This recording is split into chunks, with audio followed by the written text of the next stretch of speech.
जय हिंद साथियों, आप सभी का स्वागत है हमारे YouTube चैनल पर। आज हम फिर उसी नए जोश और नए अंदाज में कक्षा 10 के मोस्ट इम्पोर्टेंट सवाल करने वाले हैं भाई साहब, जो आपके पेपर में डिट्टो छप जाएंगे। ठीक, अगर वीडियो अच्छा लगे तो इसे लाइक, शेयर और सब्सक्राइब जरूर कीजिए। ठीक, कमेंट में बताएंगे कि क्लास कैसी लगी।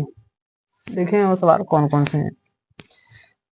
देखो, थोड़ा सा मैं क्लास चालू होने से पहले जब मैं तैयारी करता था, तो मैं कुछ लाइनें याद करके रखा हूँ आप लोगों के लिए। हो सकता है कि आपके लिए जीवन में मोटिवेशन का काम करे, प्रेरणादायक काम करे। ठीक, सुना दूं। ठीक, देखिए कि मतलब मेरे सर जी ने बताया, मुझे अच्छा लगा, मैं आप लोग को बता रहा हूँ। ठीक, आप लोग भी इसे अपने जीवन में इसका भाव समझ के अपने जीवन में अप्लाई जरूर कीजिए। ठीक, कि लग गई आग मेरे घर में, अब बचा ही क्या है। लग गई आग मेरे घर में, अब बचा ही क्या है। और बच गया मैं तो समझ लो जला ही क्या है। और बच गया मैं तो समझ लो जला ही क्या है। और अपनी मेहनत के मुकद्दर का नतीजा है अपना। और अपनी मेहनत का नतीजा है मुकद्दर अपना, वरना हाथ की लकीरों में रखा ही क्या है। ठीक, भाई साहब, किस्मत के भरोसे मत बैठिए, मेहनत के भरोसे बैठिए। देखिए वो सवाल कौन कौन से हैं। देखिए लिखा है पहला सवाल, आप लोग स्क्रीन पर दिख रहा होगा। देखिए लिखा है क्या कि सिद्ध कीजिए कि कर्ण में 5 एक अपरिमेय संख्या है। देखिए हम लोग इसे विरोधाभास विधि से लगाएंगे। माना कर्ण में 5 एक परिमेय संख्या है। ठीक, मैं मान लेता हूँ क्या कर्ण में 5 एक हमारी क्या है, परिमेय संख्या है। अगर कर्ण में 5 एक परिमेय संख्या है, तो मैं इसे कर्ण में 5 को मैं लिख सकता हूँ कर्ण में 5 बराबर ए बटे बी। ठीक, अच्छा कर्ण में 5 को मैं ए बटे बी के रूप में लिख सकता हूँ। और जहाँ ए और बी हमारे क्या है, ए और बी का एचसीएफ हमारे क्या मिलेगा, एक मिलेगा। ठीक, हमारे ए और बी, देखिए जिन दो संख्याओं का एचसीएफ एक होता है, वही दो उन्हीं दोनों का अनुपात हमारा परमेय संख्या होता है। ठीक, इसका तिर्यक गुणा करेंगे तो ए बराबर मिलेगा, यहाँ पर कर्ण में 5 भी मिल जाएगा। दोनों पक्ष का स्क्वायर करिए तो ए स्क्वायर कर्ण में 5 का स्क्वायर करेंगे तो 5 मिल जाएगा, और बी का स्क्वायर करेंगे तो बी स्क्वायर मिल जाएगा। अब देखिए यहाँ तो हमारे यहाँ देखिए यहाँ पर इसे क्या समझाया, ए स्क्वायर इंटू 5 है। देखिए मतलब ये स्क्वायर दे जाएगा तो कड़ी बना लेगा, मतलब एक कड़ी से कट जाएगा। मतलब जिसका वर्ग 5 से विभाज्य है उसका वर्गमूल भी 5 से विभाज्य होगा। ऊपर से बहुत समझ में आया, नीचे से भी दिख रहा है। तो मैं यहाँ पर क्या लिख सकता हूँ, इसलिए ए जो है 5 से विभाज्य है। क्या है, विभाज्य है। ठीक, इसीलिए मैं ए को लिख सकता हूँ ए 5 से विभाज्य है। अब यहाँ पर लिखूंगा मैं तथा।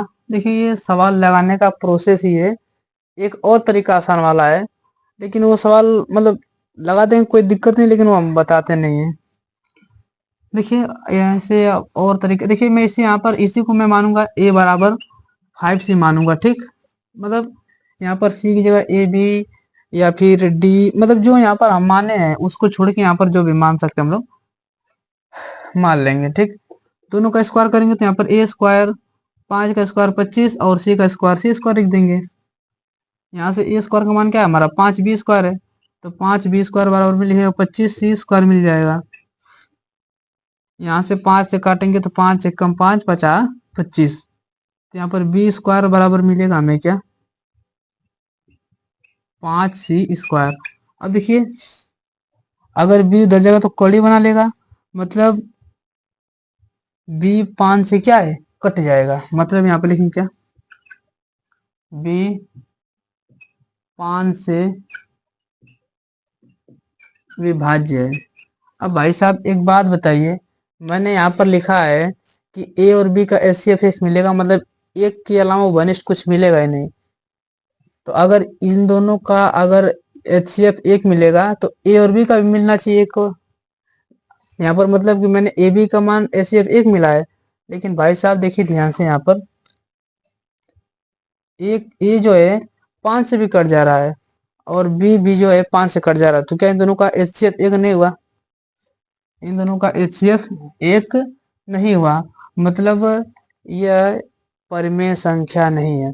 अर्थात मैंने जो एक माना था कड़ी 5 एक परिमेय संख्या है, वो अवधारणा क्या है, गलत है। यहाँ पर सुंदर सुंदर राइटिंग में लिखेंगे, यहाँ पर चूंकि ए और बी का जो HCF है वो एक के बराबर नहीं है ना, एक के बराबर कहाँ, एक 5 ना है, इसलिए हमारी अवधारणा गलत है। इसलिए हमारी हमारी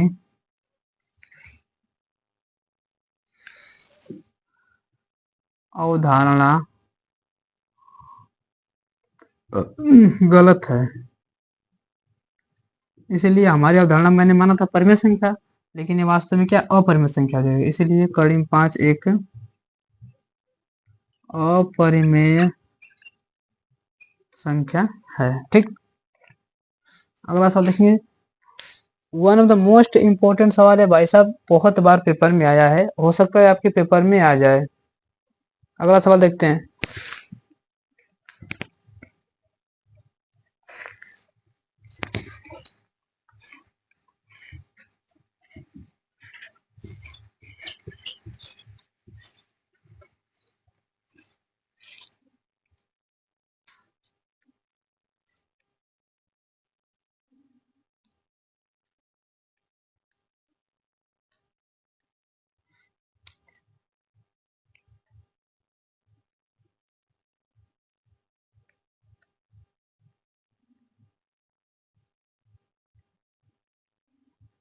देखिए लिखा है क्या, कह रहा है कि प्रश्न 2 क्या कर रहा है कि 2x प्लस 3y बराबर 11 और 2x माइनस 4y बराबर माइनस 24 को हल कीजिए और इससे यम का वह मान ज्ञात कीजिए जिसके लिए y बराबर mx प्लस 3 हो। मतलब कि यहाँ पर मुझे x और y का भी मान मुझे निकाल करके यम का मान मुझे निकालना है।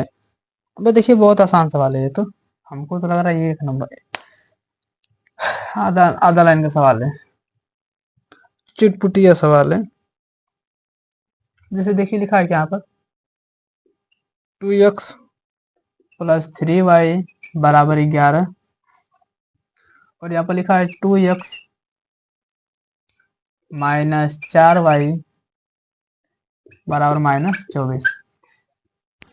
अब इसे हल करना है और हल करके x का मान निकालेंगे और y का मान निकालेंगे। ठीक, अब देखिए घटा देंगे तो हो जाएगा क्या, लिखेंगे यहाँ पर घटाने पर घटा देंगे तो प्लस है तो माइनस, माइनस है तो प्लस और माइनस है तो प्लस हो जाएगा, तो ये प्लस माइनस कट जाएंगे। 4 3 यहाँ पर मिलेगा 7y बराबर, यहाँ पर मिलेगा 4 1 5 35 मिल जाएगा। ठीक, तो 7 5 35, मतलब y का मान क्या मिलेगा, हमें 5 मिल गया। अगर हमें y का मान 5 मिल गया तो x का मान क्या मिलेगा, ले जाके यहाँ पर रखिए, तो यहाँ पर मिलेगा यहाँ पर, इसलिए समीकरण 1 से मान लीजिए हमारा समीकरण 1 है, समीकरण 2 है हमारा ये, समीकरण 1 से, तो समीकरण 1 से क्या है, तो 2x लिखा है उसी तरह, यहाँ पर प्लस, देखिए यहाँ पर 3y है तो 3y का मान क्या है हमारा 5 और बराबर 11 लिखा तो 11, तो 2x बराबर 11 उधर जाएगा तो ये 5 तो ये माइनस 15 हो जाएगा, तो यहाँ पर 11 में से 15 घटा देंगे तो माइनस 4 मिलेगा यहाँ पर, तो 2x बराबर मिलेगा माइनस 4, काट देंगे 2 दूनी 4, तो x बराबर माइनस 2 मिल जाएगा मुझे। अब x बराबर माइनस 2 मुझे मिल गया, तो x का मान तो मिल गया मुझे, तो अब मुझे किसका मान निकालना था, इसलिए निकालेंगे y बराबर mx प्लस 3, शायद इसी का मान ज्ञात करना था। 1 मिनट में सवाल मिला दे रहा हूँ, वही ठीक सही है, y बराबर mx प्लस 3 का मान ले जाकर रखिए। अभी मैंने y बराबर 5 निकाला। ठीक,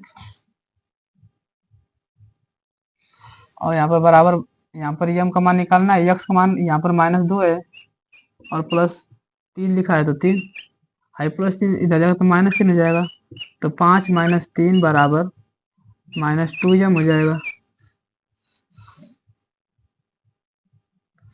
तो यहाँ पर 5 में से 3 घटा देंगे, यहाँ पर मिलेगा 2 बराबर, यहाँ पर मिलेगा -2m, एम से एम काट देंगे, माइनस इधर भगा देंगे, तो एम बराबर -1, तो एम का मान क्या मिलेगा -1, तो -1 is the right answer for this question. ठीक, देखते हैं अगला सवाल क्या है।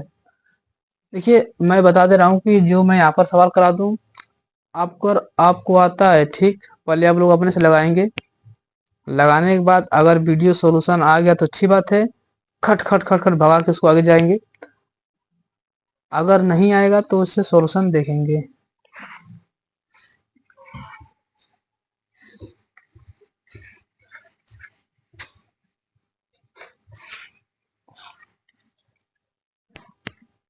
देखिए अगला सवाल,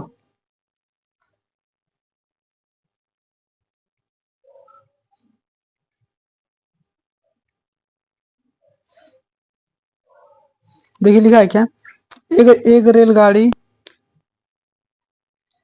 एक रेलगाड़ी एक समान चाल से 3660 किमी की दूरी तय करती है। यदि वह चाल 5 किमी प्रति घंटा अधिक होती तो वह उसी यात्रा में 1 घंटा कम समय लेती, तो गाड़ी की चाल ज्ञात कीजिए। देखिए बहुत आसान सवाल है। अब देखिए एक बार याद रखिए, एक बार बताइए, अगर मैं ज्यादा तेज चलूं तो मुझे समय कम लगेगा ना, बस वही बात है।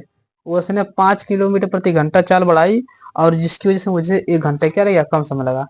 तो माना सामान्य चाल मान लीजिए यक्स है, माना सामान्य चाल, सामान्य चाल यक्स किलोमीटर प्रति घंटा, ठीक। और वृद्धि के बाद और यहाँ पे लिखेंगे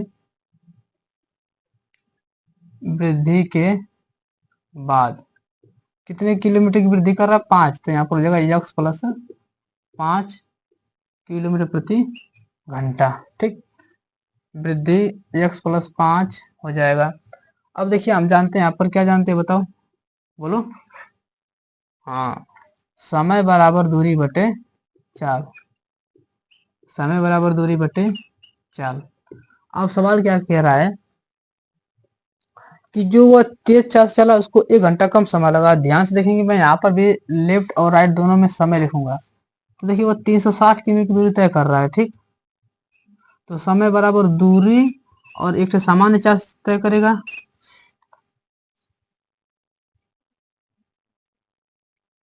ठीक। अच्छा आई ठीक है कि वृद्धि की बात, तो दूरी, समय बराबर दूरी और बटा में चाल क्या, एक्स प्लस 5। अब देखिए ध्यान से, ये भी समय, लेकिन इसको 1 घंटा कम समय लग रहा है ना, क्यों, क्योंकि इसकी चाल ज्यादा है ना? ध्यान से देखेंगे, ये सामान्य चाल से चल रहा था, इसको 360 बटे एक्स घंटा समय लगा है, लेकिन ये 360 बटा में एक्स प्लस 4 चल रहा है, मतलब ये थोड़ी सी चाल क्या कर दिया, अपनी से बढ़ा दिया, तो ये थोड़ा सा जल्दी पहुंचेगा, मतलब कम समय लगेगा। मतलब ध्यान से देखेंगे तो इसको समय कम लगा है, इसको समय ज्यादा लगा है। तो अगर मुझे इक्वेशन बराबर करना है, अगर मैं यहाँ पर 1 जोड़ दूं, मतलब इसको 1 घंटे कम समय लगा था, अगर मैं यहाँ पर 1 घंटे जोड़ दूं तो सवाल हमारा बराबर बराबर हो जाएगा। फिर समझिए, मोस्ट इंपॉर्टेंट सवाल, ये धीरे धीरे चल रहा था, गधा जैसे चाल चल रहा था, ये तेज चला है तो इसको समय कम लगा है, इसको समय ज्यादा लगा है, तो इसको समय कम लगा है, कितना कम समय लगा है, 1 घंटा कम समय लगा है। तो मुझे बराबर करने के लिए मुझे 1 घंटा समय देंगे तभी ना इसके बराबर गधा के बराबर होगा। या तो इसमें एक घटाइए या तो इसमें एक जोड़ दीजिए, सवाल बराबर हो जाएगा। लगाइए यहाँ पर, तो 360 बटा में यक्स इधर जाएगा तो ये माइनस 360 बटा में यक्स प्लस 5 और बराबर यहाँ पर बचेगा 1। देखिए दोनों में से 360 अगर मैं कॉमन ले लूँ, अगर मैं दोनों में से 360 क्या ले लूँ कॉमन, तो यहाँ पर बचेगा 1 बटे में यक्स माइनस 360 कॉमन लेंगे तो यहाँ पर बचेगा 1 बटा में यक्स प्लस 5 बराबर क्या मिलेगा, 1 मिलेगा, ठीक। तो यहाँ पर 360, यहाँ पर इसका लसा लेंगे तो यहाँ पर यक्स प्लस 5 देखिए इसे कटेगा तो यहाँ पर एक्स प्लस 5 एक गुणा हो जाएगा, तो एक्स प्लस 5 कर देंगे और माइनस एक्स प्लस 5 से भाग करेंगे तो यहाँ पर मिलेगा एक्स कट जाएगा, बराबर 1 मिलेगा। माइनस एक्स से प्लस एक्स कट जाएगा, सवाल खत्म। यहाँ पर 360 लिखो उसी तरह, बराबर यहाँ पर जगह 5, अरे यार यहाँ पर 5 बचा है ना, 5 बटा में यक्स, जिसे गुणा कर देंगे यक्स स्क्वायर प्लस 5 एक्स हो जाएगा, तो यक्स स्क्वायर प्लस 5 एक्स और बराबर क्या मिलेगा, 1 मिलेगा। इसका गुणा कर देंगे तो यक्स स्क्वायर प्लस 5 एक्स का 1 में गुणा करेंगे तो क्या मिलेगा हमें, यक्स स्क्वायर प्लस 5 एक्स और 36 5 से कितना होता है, 180 होता है क्या, 1800 आ जाएगा। इधर जाएगा तो माइनस 1800 हो जाएगा, तो x square plus 5 x minus 1800 बराबर 0। अब देखिए 1800 का गुणनखंड करिए ताकि जोड़ने या घटाने पर हमारा 5 आना चाहिए और गुणा करने पर हमारा 18 आना चाहिए। तो गुणनखंड के लिए देखिए गुणनखंड कितना बन रहा है, 12 और ये 15, 12 15 बन रहा है, नहीं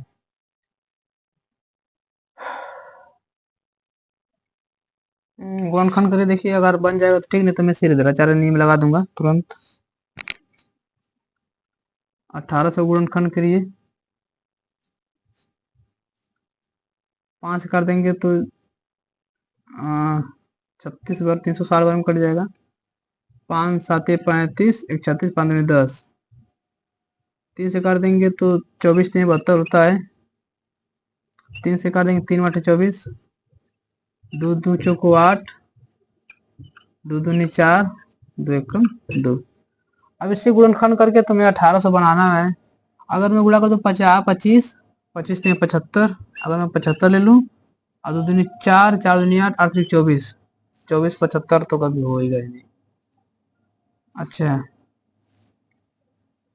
75, 50 25 ने 75, अच्छा 50 25 25 दूनी 50, यहाँ पर ले लो 50 और 3 3 के 9 9 दूनी 18 18 दूनी 36, तो ये भी नहीं हो रहा है। मतलब देखिए हमें इसी तरह बनाना होगा कि हम किस किस को लेंगे तो हमारा बनेगा, बनाइए किसी को।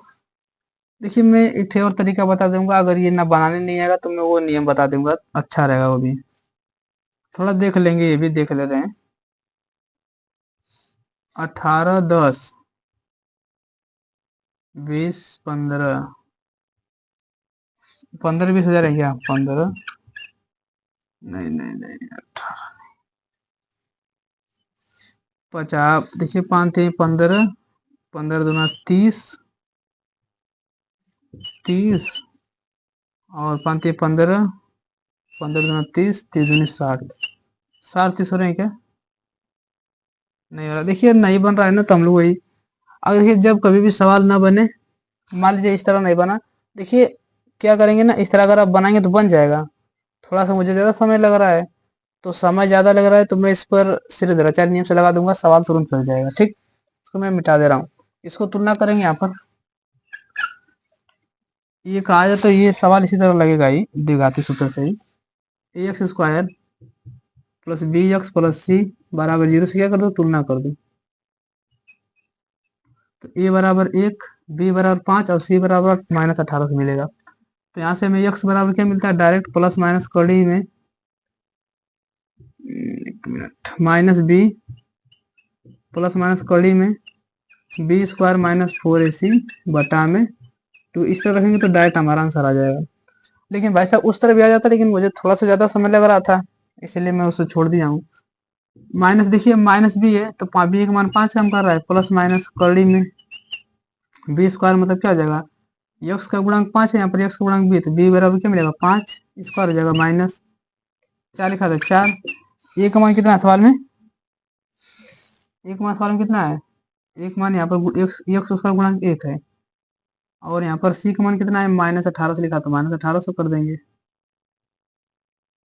और बटा में लिखा, तो बटा में 2, एक मान कितना 1 है, तो 5 प्लस माइनस 5 का स्क्वायर, देखिए माइनस माइनस प्लस हो जाएगा, तो 25 प्लस 18 चौको 72 डबल 0 आ जाएगा, मतलब 7225 बटा में 2 आ जाएगा। तो 7200 में 25 जोड़ देंगे तो मिलेगा यहाँ पर क्या, 7225, 7225। अच्छा, इसका गुणनखंड करेंगे, 7225 का गुणनखंड करिए। 7225 किसका गुणनखंड है, जोड़ा लगा देंगे तो यहाँ पर कटेगा कितना, छछाएगा 36, 7 7 49, 8 8 64, 8 8 64, 12 में से 8 जाएगा तो बचेगा यहाँ पर 4 जाएगा तो बचेगा 8, यहाँ पर 25 उतर जाएगा, यहाँ पर 8 8 16 हो जाएगा। तो कितनी बार में जा रहा है, 5 बार में जा रहा है क्या, 50 25 5 2 16 85 82, मतलब ये 85 को इसको जोड़ेंगे तो 85 का वर्गमूल बनेगा 7225। ठीक, तो 5 प्लस माइनस 85 बटा में 2। ठीक, अब यहाँ पर प्लस माइनस दोनों साइन ले लीजिए। अगर यहाँ पर मैं प्लस साइन लेता हूँ तो 85 और प्लस 85 और 5 90 हो जाएगा, तो 90 बटा में 2 हो जाएगा। अगर मैं माइनस लेता हूँ तो 5 माइनस 85 हो जाएगा, मतलब ये तो माइनस 75 आने लगेगा। बताइए, अब माइनस 75 की तो चाल कभी होती नहीं है, तो ये गलत बात हो जाएगी। तो हमारा आंसर क्या मिलेगा, 90 का आधा क्या मिलेगा, 45। तो 45 किलोमीटर प्रति घंटा इज द राइट आंसर। मतलब थोड़ा सा लिख लेंगे यहाँ पर, प्लस माइनस, प्लस चिन्ह ले लेंगे तो 45 मिलेगा, अगर ये माइनस चिन्ह लेंगे तो ये माइनस आने लगेगा, जो कि चाल कभी भी माइनस नहीं होती है, इसीलिए 45 किलोमीटर प्रति घंटा। अगर हमसे ये सवाल में कहता है कि वृद्धि वाली बताइए, तो 45 और 5 जोड़ देते तो कितना मिलता है, 50। तो 50 किलोमीटर प्रति घंटा हमें चाल मिल जाता है हमें। ठीक, मोस्ट इम्पोर्टेंट सवाल है, आएगा जब ये आएगा तो 5 6 नंबर में आपके पेपर में आ जाएगा।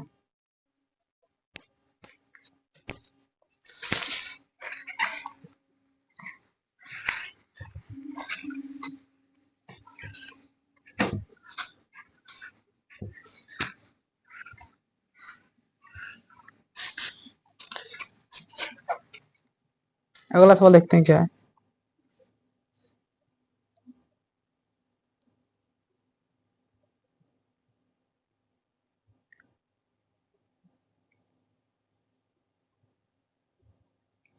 देखिए लिखा है क्या, सुब्बाराव ने 1995 में 5,000 रुपए के मासिक वेतन पर कार्य आरंभ किया और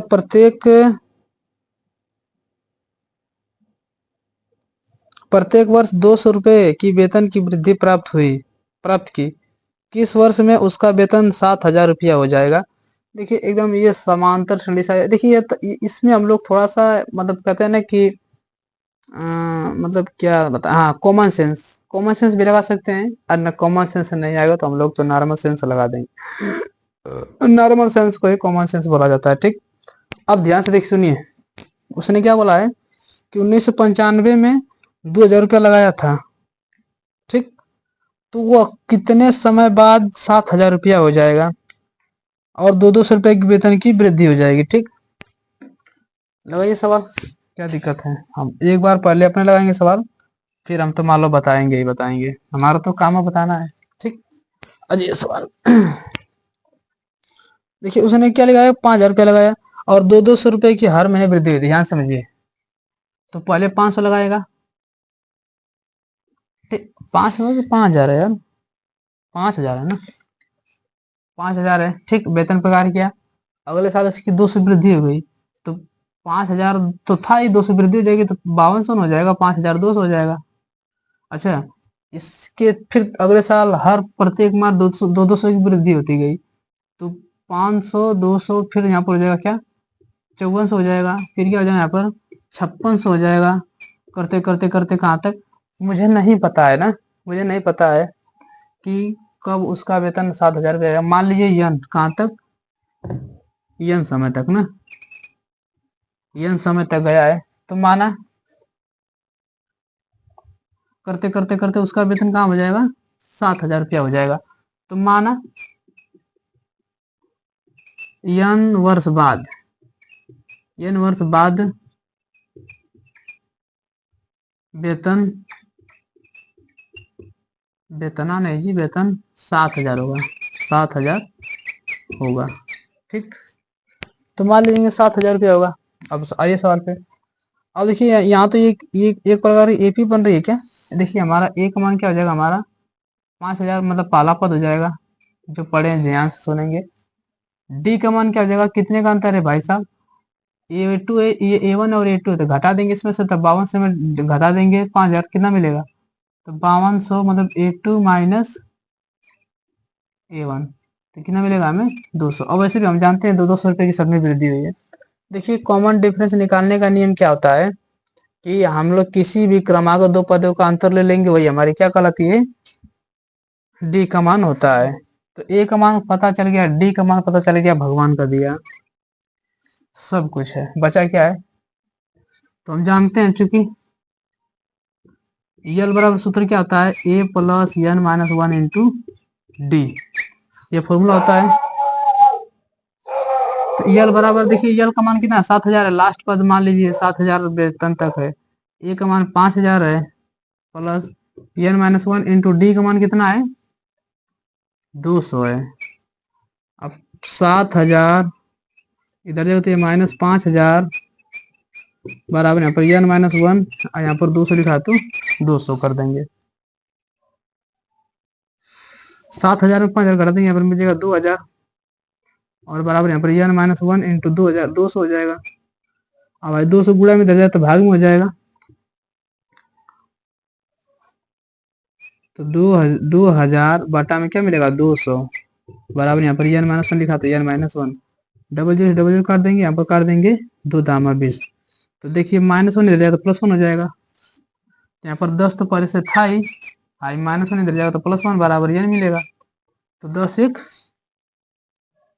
11, तो क्या मिलेगा हमें 11, मतलब मैंने क्या माना था एन वर्ष बाद, मतलब 11 वर्ष बाद, तो उनका वेतन 11 वर्ष बाद हो जाएगा 7,000 रुपया प्रति महीना।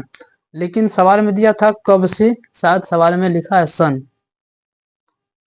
तो लिखा है क्या सवाल में, लिखा है उसने कि 1995 में ना, मतलब 1995 में उन्होंने चालू किया था, अब 11 साल बाद हो जाएगा, तो यहाँ पर लिख देंगे, इसीलिए 1995 में हम लोग क्या कर देंगे 11 जोड़ देंगे, तो 11 साल बाद ही तो उनका वेतन 7,000 रुपया हो जाएगा। तो कितने सन में हो जाएगा भाई पूछा है, 5 एक 6, 9 एक 10, 19 एक 20, मतलब 2006 में सुब्बा राव का वेतन 7,000 रुपया से स्टार्टिंग हो जाएगा, 7,000 रुपया प्रति मंथली कमाने लगेंगे। ठीक, देखिए अगला इसको रफ करते हैं, छोटे मोटे गरीब गरीब सवाल है भाई साहब। देखिए ये सवाल मैं तो मुझे ये लगता है कि ये सवाल तो सबको आना चाहिए, क्योंकि ये तो सवाल कॉमन नंबर है, ये तो सबको आता है, जो हल्का फुल्का भी पढ़ा होगा तो वो भी समझ में आएगा उसे, और जो कभी साल भर कभी किताबा नहीं खोला है तो उसको हवा पानी तो कुछ लगेगा नहीं।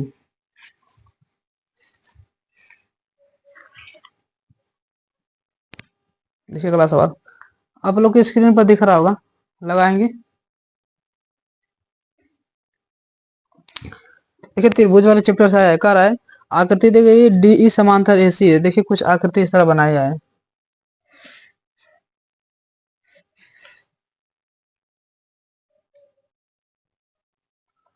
थोड़ा सा आकृति हम लोग देख लेंगे इस तरह।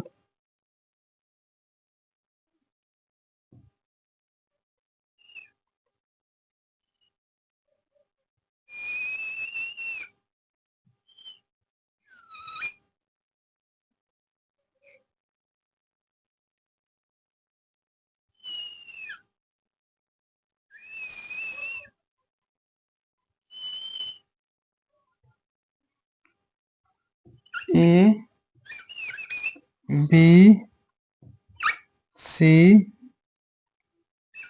D E F. ठीक, ये सवाल में दिया, हमें सीधे क्या करना है, देखिए लिखा है क्या सर। देखिए इस सवाल को लगाने का नियम क्या है कि सबसे पहले लिखेंगे दिया है ना, दिया है सवाल में, दिया है त्रिभुज ए बी सी। ठीक, दिया है क्या लिखा है, और लिखो एबीसी लिखा है, डीई समांतर एसी लिखा है। क्या लिखा है? डीई समांतर एसी, डीई समांतर एसी, और डीएफ समांतर एई, डीएफ समांतर एई। तो सिद्ध, मुझे क्या सिद्ध क्या करना है? सिद्ध करना है, सिद्ध क्या करना है कि बी एफ बटा में एफ आई, बी एफ बटा में एफ आई बराबर बीई बटा में ईसी, बीई बटा में ईसी। मुझे ये सिद्ध करना है। ठीक, देखिए अक्सर ये क्या होता है कि जब मैं भी पढ़ता था तो ये सवाल मुझे भी उतना नहीं आते थे, लेकिन थोड़ा सा मेहनत की है इस पर, तो इससे आसान मुझे लगा कि कोई चैप्टर ही नहीं है। देखिए ध्यान से हल करेंगे सीधा हम लोग। देखिए ये मध्य बिंदु प्रमेय से है ना, थोड़ा सा प्रमेय हम लोग लगाएंगे, ध्यान से देखेंगे। ए B C A B E में ध्यान से देखेंगे कि डी एफ जो देखिए लिखा है क्या सवाल में कि डी एफ समांतर एसी है। जो डी एफ है वो एसी के समांतर है, और डी एफ है, डी एफ है डी ई ना, हाँ डी एफ है वह ए के समांतर। जो ये डी एफ है ये इसकी क्या है? समांतर है। बताइए ये इसके समांतर है। ठीक, तो किसी त्रिभुज में ये अगर ये तीसरी भुजा की, ये दूसरी भुजा के, अगर ये दो भुजा हैं, अगर ये भुजा भुजा का समांतर रहेगी तो इनकी संगत भुजाओं का अनुपात बराबर बराबर होता है। तो यहाँ पर देखेंगे, यहाँ पर ट्रायंगल ए बी ई में, ए बी ई में ध्यान से देखेंगे तो यहाँ पर लिखा है क्या? डी एफ समांतर ए। ये सवाल में दिया, हम घर से नहीं लेकर आए, ये तो सवाल में दिया है। तो यहाँ पर लिख देंगे इसलिए इसका अनुपात बी डी बटा में डी ए, बी डी बटा में डी ए, बी डी बटा में डी ए, बी डी बटा में डी ए बराबर हो जाएगा क्या? बी एफ बटा में एफ, बी एफ बटा में एफ ही हो जाएगा, बी एफ बटा में एफ ही। समीकरण नंबर 1 बनाएंगे इसे। ठीक, ये देखो ये प्रमेय होता है, मैं इसके लिए कुछ नहीं कर सकता, आप लोगों को थोड़ा सा याद ही करना होगा। अब ट्रायंगल ए बी सी में काम करेंगे, ए बी सी में। अब ए बी सी में देखिए क्या है सवाल में लिखा है, क्या है कि डीई ए सी के समांतर है, ये वाली इस भुजा क्या है? समांतर है। तो देखिए इस ये भुजा से भुजा के समांतर है, इनका अनुपात और इन दोनों का अनुपात बराबर बराबर हो जाएगा। क्या बोलेंगे? डीई समांतर एसी है,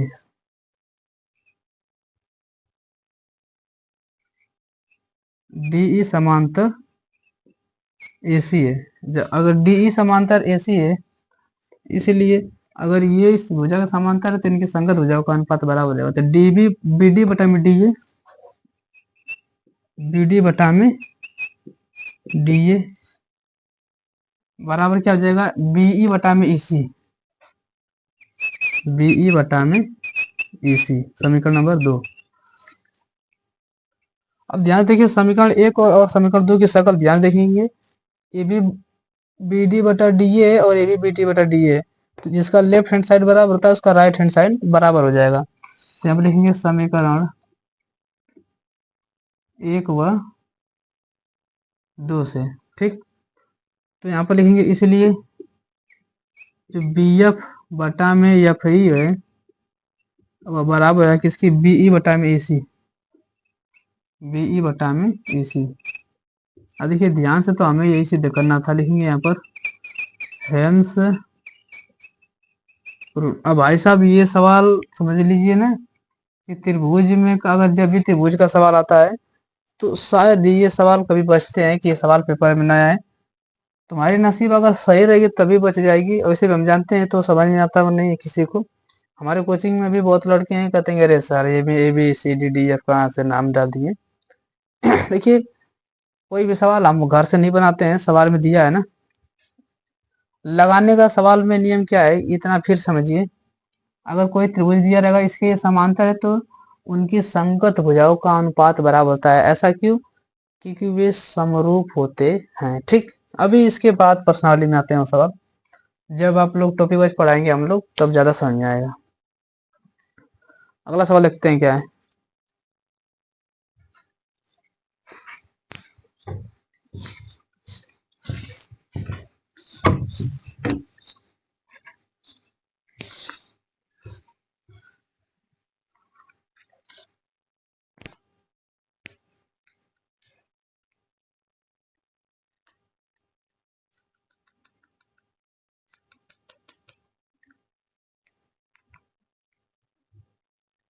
देखिए छोटा सवाल लिखा है क्या, कह रहा है बिंदु ए के निर्देशांक ज्ञात कीजिए जहाँ ए बी एक वृत्त का व्यास है जिसका केंद्र 2, -3 है तथा बी के निर्देशांक 1, 4 है। देखिए जब आप लोग तैयारी वारी करेंगे ना तो ऐसे सवाल आपको पेपर में आ जाते हैं। ठीक, अब मस्त सवाल है, बहुत बड़े सवाल भी नहीं है। ठीक, देखिए कोई वृत्त बनाया है, बनाने कह रहा है। ठीक, मैंने वृत्त बना लिया, मान लीजिए इसका ये व्यास है, क्या है हमारा व्यास है, इसका एक केंद्र ओ है। ठीक, ये मान लीजिए ए और ये हमारा क्या है बी है, व्यास है। सौ में लिखा है इसका केंद्र क्या लिखा है 2, -3 लिखा है, ये लिखा है 2, -3 लिखा है।